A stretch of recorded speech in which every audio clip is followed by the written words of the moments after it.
नमस्कार दोस्तों, ये है हमारा लेक्चर नंबर 22 जो कि है यथार्थ अवकल समीकरण के बारे में। तो अब तक जैसा कि मैं पहले करवा रहा था आपको, इससे पहले वाले लेक्चर में मैंने सारे एग्जाम्पल आपको करवाए थे। जितने भी प्रश्नावली A B C D E, हमने जो 5 प्रश्नावलियाँ पढ़ी है, उस पांचों प्रश्नावलियों के जो अच्छे अच्छे एग्जाम्पल थे, जो मुझे लगे कि ये बढ़िया एग्जाम्पल है, ये आप लोगों को करवाने चाहिए, वो एग्जाम्पल मैंने करवाए। अब कुछ क्वेश्चन जो है, अब जो अगर आपको कुछ क्वेश्चन बाकी रह गए हैं, अगर आपको लगता है कि वो क्वेश्चन आपसे नहीं हो रहे हैं, तो मैंने पहले बार मैं हर लेक्चर के एंड में ये कहता हूँ कि जहां आपको प्रॉब्लम है, जहां आपको डाउट है, वो मुझे भेज दीजिए, मैं आपको वो सारे डाउट्स करवा दूंगा। फिर भी आप लोगों ने मुझे कोई डाउट नहीं भेजा, इसका मतलब मैं ये मान के चलता हूँ कि आप लोगों ने वो सारे क्वेश्चन निकाल लिए होंगे। तो चलिए फिर आगे बढ़ते हैं। आज एक नई टाइप के अवकल समीकरण के बारे में पढ़ते हैं, जो कि है यथार्थ अवकल समीकरण, एग्जैक्ट डिफरेंशियल इक्वेशन। हम इसके बारे में पढ़ने वाले हैं, यथार्थ अवकल समीकरण। ये अवकल समीकरण कैसी होती है? मान लीजिए आपने अपनी जो अवकल समीकरण उसे इस रूप में लिख लिया, M D X plus N D Y. इस रूप में लिखने का मतलब है कि जो dx के साथ जो भी है उसका नाम आपने m मान लिया, और जो dy के साथ है उसका नाम n रख लिया। समीकरण को इस रूप में लिख लिया। अब इस रूप में लिखने के बाद जो यहाँ पे जो जबरदस्त चीज है वो है कि अगर यदि यदि अब अगर ये हो जाता है क्या, कि मैं m का y के सापेक्ष आंशिक अवकलन करूं, और ये जो n है इसका x के सापेक्ष आंशिक अवकलन करूं, और ये दोनों बराबर आ जाए, तो अगर आपने m का y के साथ अवकलन किया, आंशिक अवकलन कर रहे हैं यहाँ पे, ध्यान रखिएगा, पूर्ण अवकलन नहीं है, आंशिक अवकलन। आंशिक का मतलब होता है किसी एक विशेष के साथ अवकलन करना। जब आप y का के साथ अवकलन कर रहे हैं तो सिर्फ जहां जहां y के पद आएंगे आप वहां वहां अवकलन करेंगे, और x वाले में सिर्फ आप x के रिस्पेक्ट में कर रहे हैं, मतलब जहां x मिलेगा आपको वहां अवकलन करोगे। आपके लिए y के टाइम पे आपके लिए x कांस्टेंट होगा, और x के टाइम में आपके लिए y कांस्टेंट होगा। तो इस बात का ध्यान रखिएगा।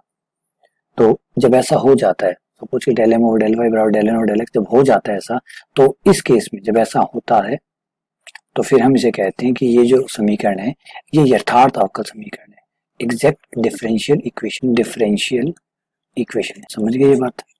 कुछ नहीं है, बहुत सिंपल सा है। आपको ये देखना है कि dx का जो गुणांक है उसका नाम आप कैपिटल M डालना है, dy का जो गुणांक है उसका नाम कैपिटल N डालना है, जो m है उसका आपको y के साथ आंशिक अवकलन करना है, n का x के साथ आंशिक अवकलन करना है। अगर ये बराबर हो जाता है तो ये यथार्थ अवकल समीकरण है। यथार्थ अवकल समीकरण है, इसका मतलब सेकंड f का सवाल है, और अगर ऐसा नहीं होता है तो सेकंड f का सवाल नहीं। देखिए, जैसे हर सवाल का अपनी एक पहचान थी, हर प्रश्नावली की अपनी पहचान थी, समघात ऐसे होते हैं, रैखिक अवकल समीकरण वाले ऐसे होते हैं, तो हर सवाल की अपनी एक पहचान चलती है, हर प्रश्नावली की अपनी एक पहचान है। प्रश्नावली की भी ये पहचान है कि भाई आप m dx का जो गुणांक है उसे m नाम दे दीजिए, जो dy के साथ है उसे n नाम दे दीजिए, m का y के साथ अवकलन कीजिए, n का x के साथ कीजिए, बराबर आ गया तो ठीक है, नहीं आता तो फिर यथार्थ अवकल समीकरण नहीं है। अच्छा, उसके बाद अगर यथार्थ अवकल समीकरण हो जाती है तो, नहीं होते तो फिर तो कोई और तरीका लगाइए, और प्रश्नावली चेक कीजिए। और अगर हो जाती है तो क्या होगा? हो जाती है तो इम्पोर्टेंट चीज ये है, अगर हो गया तो सॉल्यूशन जो है वो आपको इस समीकरण से, इस इक्वेशन से मिल जाएगा। इक्वेशन है, सॉल्यूशन जो है वो इससे मिलेगा, समाकलन एम डी एक्स ये है। इस समीकरण में आपको मान रख देना है, समाकलन कर लेना, आंसर मिल जाएगा। अब आप कहोगे समाकलन कैसे होगा? बहुत ईजी हो जाएगा समाकलन यहाँ। अगर इसने इस शर्त को पूरा कर गया, अगर ये जो शर्त है यथार्थ वाली, अगर इसे पूरा कर गया तो विश्वास कीजिए समाकलन बहुत आसान हो जाएगा। क्यों हो जाएगा? क्योंकि जब आप x के साथ समाकलन कर रहे होंगे m का, तो उस समय y को आपको कांस्टेंट मानना है। ऐसे मानना जैसे y कोई अचर हो, अचर होकर उसे बाहर निकाल देना। यहाँ भी y को अचर मान के बाहर निकाल देना। सिर्फ x वाले पदों का, जैसे x पदों का अवकलन करते हो वैसे आपको x के साथ समाकलन करना। चलिए मैं आपको एक सवाल करवा देता हूँ जिससे आपको सारी बातें समझ में आ जाए। शांति का क्वेश्चन नंबर 1 ले लेते हैं। a² minus 2xy minus y² dx minus x plus y का स्क्वायर dy, ये सवाल है, ठीक है। तो जैसे मैंने कहा था कि आपको करना क्या होगा, आपको जो dx है उसका जो गुणांक होगा उसका नाम कैपिटल M रखेंगे आप, तो ये हमारा हो गया कैपिटल M। फिर जो dy के साथ में है इसका नाम n हो गया। तो आपको कंफर्म हो गया कि आपका m क्या है, जो dx के साथ था, dx के साथ है आपका a², ये m हो गया, ये n हो गया। अब अगला स्टेप क्या था, आपको चेक करना है m का y के साथ अवकलन करके, n का x के साथ आंशिक अवकलन करके। तो चलिए आंशिक अवकलन करते हैं। ये रहा m, मैं m का y के सापेक्ष आंशिक अवकलन कर रहा हूँ। ध्यान रहिएगा, मैं आंशिक अवकलन कर रहा हूँ, पूर्ण अवकलन नहीं कर रहा हूँ। आंशिक कर रहा हूँ मतलब y का करूंगा जहां जहां y होगा। देखिए यहाँ कोई y नहीं है, कांस्टेंट है इसलिए 0 हो गया, माइनस 2x बाहर आ गया क्योंकि x का तो कर ही नहीं रहे हो आप, तो y का कर रहे हो, y का 1 माइनस y² का 2y। थोड़ा ध्यान दीजिएगा, यहाँ पे मैं y के सापेक्ष आंशिक अवकलन कर रहा हूँ। मैंने पहले ही कहा था मैं आंशिक कर रहा हूँ, मैं पूर्ण अवकलन नहीं कर रहा हूँ। आंशिक अवकलन का मतलब होता है जिसके साथ कर रहे हो बस उसी के साथ कर रहे वो जहाँ जहाँ होगा वहाँ अवकलन हो जाएगा, वो जहाँ नहीं होगा वहाँ नहीं होगा, बस। तो चलिए ये लाइन होगी। अब एन की बारी। एन का करना है मुझे एक्स के साथ, del N over del X. X के साथ करूंगा तो पहले 2 पावर आगे एक्स प्लस वाई की पावर 1, 2 पावर आगे आ गई, 1 पावर कम हो गई। खुद एक्स का 1, सॉरी एक्स का 1 प्लस वाई का 0। वाई का 0 क्यों? क्योंकि आप वाई के साथ कर ही नहीं रहे हो, आप तो एक्स के साथ कर रहे हो, इसलिए वाई का 0। तो ये आ गया माइनस का 2 प्लस वाई, और अगर ब्रैकेट खोल दें तो माइनस का 2x और माइनस का 2y।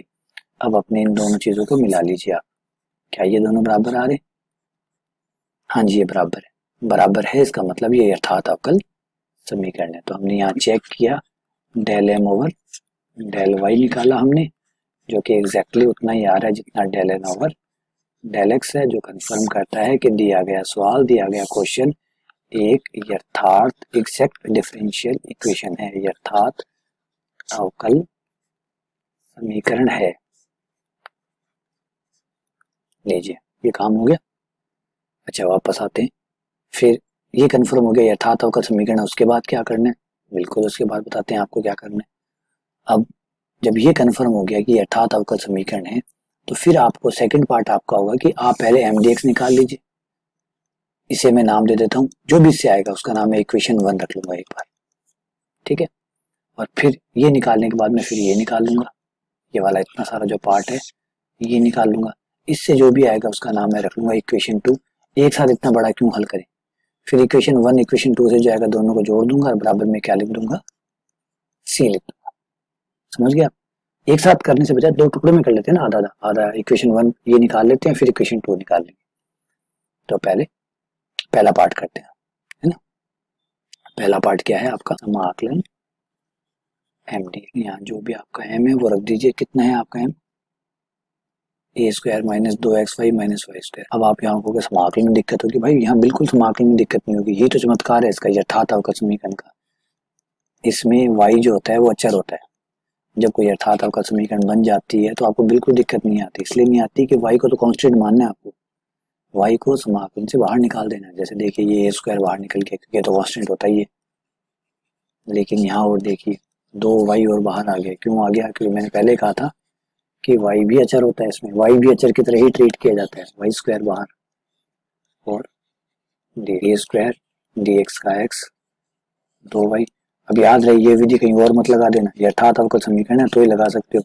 ऐसा नहीं है कि हर सवाल में हम y को बाहर निकाल दें, हर सवाल में y नहीं निकलेगा। यथार्थ अवकल समीकरण जब होती है तो उसकी खासियत ही होती है कि जो y है वो अचर हो जाता है, ऐसा उसमें हो जाता है। ये बेनिफिट तब मिलेगा अपने को, ये जो विशेषता है इसका फायदा तब मिलेगा जब वो यथार्थ अवकल समीकरण होगी। तो 1 और 1 कितना हो गया? 2। लीजिए सी मत लगाइए, अभी सी मत लगाइए कि आधा आधा हिस्सा कर रहे हैं अभी अपन, याद है ना, आधा आधा हिस्सा कर रहे हैं। इक्वेशन 1 बनाइए, इक्वेशन 2 और बनाएंगे, फिर दोनों को जोड़ेंगे। तो इक्वेशन 1 आ गई, इक्वेशन 2 में आ जाइए। इक्वेशन 2 आपकी क्या थी?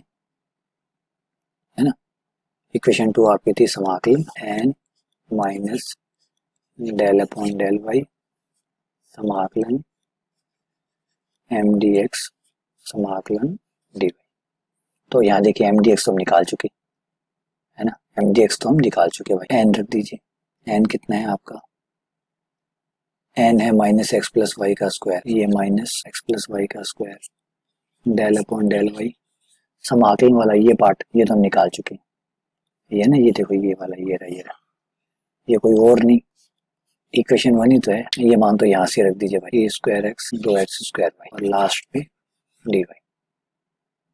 थोड़ा आउटलाइन वाउटलाइन वाला काम है वो कर दीजिए। इस ब्रैकेट को खोल लीजिए, माइनस का एक्स स्क्वायर माइनस का वाई स्क्वायर माइनस का 2xy। यहाँ आउटलाइन कीजिए वाई के साथ आंशिक आउटलाइन, आंशिक करोगे तो ये 0 माइनस माइनस प्लस, यहाँ वाई है तो ये हो गया 2 एक्स स्क्वायर जो क्या डी वाई, है ना। सही है, कोई दिक्कत तो नहीं इसमें। देख लीजिए कोई दिक्कत है तो आराम से ध्यान से चलिए कि हम वाई के साथ कर रहे हैं आंशिक अवकलन, तो ये 0 हो गया। वाई के साथ ये किया तो ये माइनस का माइनस माइनस क्या हो गया प्लस 2x, ठीक है। अब जो कुछ कैंसिल हो सकता है उसे कैंसिल कर दीजिए। जैसे 2x स्क्वायर है, ये एक एक्स स्क्वायर है, एक चला गया, एक बच गया। लीजिए डी वाई करिए समाकलन एक्स स्क्वायर। अब यहाँ इस केस में ये रहेगा, आप एक्स नियतांक रहेगा, आपका एक्स बाहर निकल जाएगा, एक्स बाहर निकल गया डी वाई वाई स्क्वायर का तो करना ही पड़ेगा क्योंकि वाई के साथ ही कर रहे हो। 2x आपका बाहर निकल गया, माइनस ये हो गया वाई क्यूब बटा 3, 2x ये हो गया वाई स्क्वायर बटा 2, 2 से 2 कैंसिल, ये आपका हो गया एक्स स्क्वायर वाई क्यूब बटा 3 एक्स वाई स्क्वायर, इक्वेशन 2। बस अब फाइनल आपका आंसर आ गया। आपको करना क्या था लास्ट में, इक्वेशन 1 जो भी इक्वेशन 1 से आया प्लस जो भी इक्वेशन 2 से आया बराबर समाकलन नियतांक सी। तो देखिए आपका इक्वेशन 1 से क्या आया था, a square x minus 2x square y, a square x 2x square y, plus equation 2 से क्या आया, x square y cube by 3 minus x Y square बराबर में जी। कुछ हल हो सकता है तो कर लीजिए। देखिए माइनस का 2 है, ये प्लस का 1 है तो ये थोड़ा कम होंगे, ये माइनस का X square Y minus Y cube upon 3 minus x Y square बराबर समाकलन नियतांक सी। तो ये आपका आंसर आ गया। तो मुझे लगता नहीं है कि इसमें अब आपको ज़्यादा प्रॉब्लम होगी। तो मोटा मोटी आपको समझ में आ गया होगा कि किस तरीके से ये काम करता है। तो ये देखिए बड़ा इजी सा ही हो जाता है क्योंकि दिक्कत समाकलन में आने वाली है ही नहीं। क्यों नहीं आने वाली कि अब तो भाई जब आप एक्स के साथ कर रहे होंगे तो वाई बाहर चला जाएगा और वाई के साथ कर रहे हो तो एक्स बाहर चला जाएगा। तो आपको समाकलन में तो कहीं रुकने वाले हो ही नहीं। आप प्रॉब्लम कहाँ आने वाली थी, प्रॉब्लम तो यही तो आ रही थी कि एक्स को इधर भेजने में दिक्कत आ रही है, वाई उधर नहीं जा रहा। अब कोई किधर मत जाओ, जब आप एक्स के साथ समाकलन कर रहे हैं वाई बाहर निकल रहा है, जब वाई के साथ कर रहे हैं तो एक्स बाहर निकल रहा है। तो एक दूसरे को तो रोक ही नहीं रहे ना, परेशान कर ही नहीं रहे। तो ये मेथड हो गया। मुझे लगता है कि आपको ये समझ में आ गया होगा। फिर भी अगर आपको कोई परेशानी है, कोई दिक्कत है तो बता दीजिएगा।